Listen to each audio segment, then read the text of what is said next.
एक करके लगभग 15 पुलों को गिरते हुए देखे। ये किसी मूवी का सीन नहीं है। जितने भी आपने ये अभी 15 पुल गिरते हुए देखे, ये किसी भी मूवी से लिया हुआ नहीं। बिहार में हुआ हादसा है जो पिछले लगभग 1-1.5 महीने में तकरीबन 15 पुल गिर गए, जो तकरीबन 1000 करोड़ का नुकसान है सरकार के लिए। और ये 1000 करोड़ आए कहाँ से थे? हमारे आपके टैक्स आए थे। अब देखिए, यहाँ पे मैं पुल का 70 इसलिए दे रहा हूँ ताकि आपको एक अंदाजा हो जाए कि आप जो 30% टैक्स और उसके बाद ऊपर से जो एक्स्ट्रा जीएसटी पे कर रहे हैं, उसका सरकार कितना वाइजली खर्च कर रही है।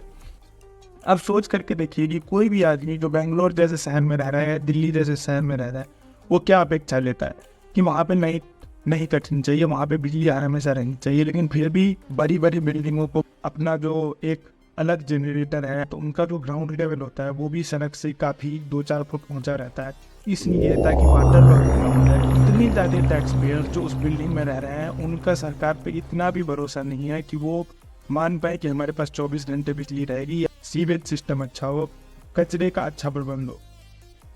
आप अभी एक क्लिप देखिए। We in India today pay taxes like England to get services like Somalia. जैसा कि आपने अभी राघव चड्ढा को ये कहते हुए सुना कि हम यूके की तरह टैक्स पे करते हैं और हमको फैसिलिटी सोमालिया की तरह भी नहीं मिलता। बात बिल्कुल जायज़ है। अगर आप देखेंगे कि खराब देश, एक आदमी को इस सरकार द्वारा टीवी राशन पे जिंदा रहना पड़ता है, जबकि भारत जैसे समृद्ध देश में करीब हर 6 में से 4 आदमी को सरकार द्वारा टीवी राशन पे जिंदा रहना पड़ रहा है। मतलब कि यहाँ पे बीपीएल में लोग इतने ज़्यादा हैं कि सरकार को हर 6 में से 4 आदमी को मुफ्त में राशन देना पड़ रहा है। हालत इतनी खराब नहीं है, सरकार ने बना के रखा है। लगभग 150 करोड़ में से सिर्फ 2 करोड़ लोग ऐसे हैं जो टैक्स पे करते हैं, और वो टैक्स पे कितना करते हैं पता है?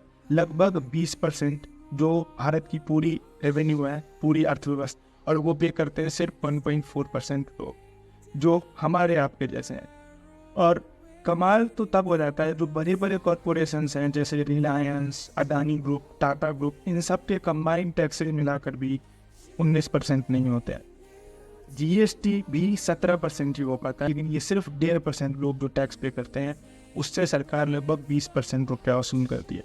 और वो 1.5% लोग जो टैक्स दे रहे हैं, वो ना ही एक सरकारी अस्पताल में रहेंगे, क्योंकि उनको सरकार पे बिल्कुल भरोसा नहीं है। जैसा कि आप जानते हैं कि सरकारी अस्पतालों का मंजर क्या रहता है, ना वो अपने बच्चों को सरकारी स्कूलों में भेज पाएंगे, क्योंकि वहाँ का हालत सबको पता है।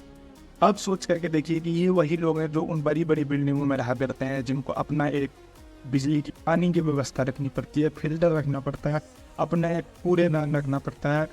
अब सोच करके देखिए कि ये आदमी सिर्फ टैक्स पे कर रहा है क्योंकि सरकार उससे वसूल रही है, इसको बदले में क्या मिलता है? सड़क पे तो उतने ही गड्ढे हैं, और अगर फिक्स कर भी देती है सरकार, तो हम देखते हैं कि एयरपोर्ट तो बना दिल्ली में, लेकिन एयरपोर्ट का हालत क्या है? वहाँ पे पानी बरसात जैसी गिर रही है।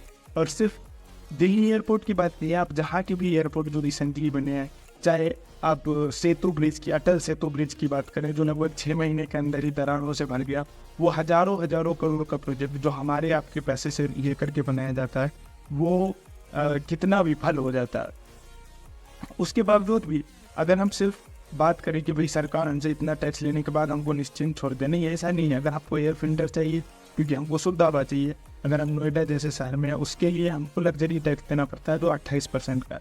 अगर हम वाटर फिल्टर लेने जाते हैं, वहाँ पे भी 28% का टैक्स है। वाटर फिल्टर को सरकार लग्जरी आइटम मानती है।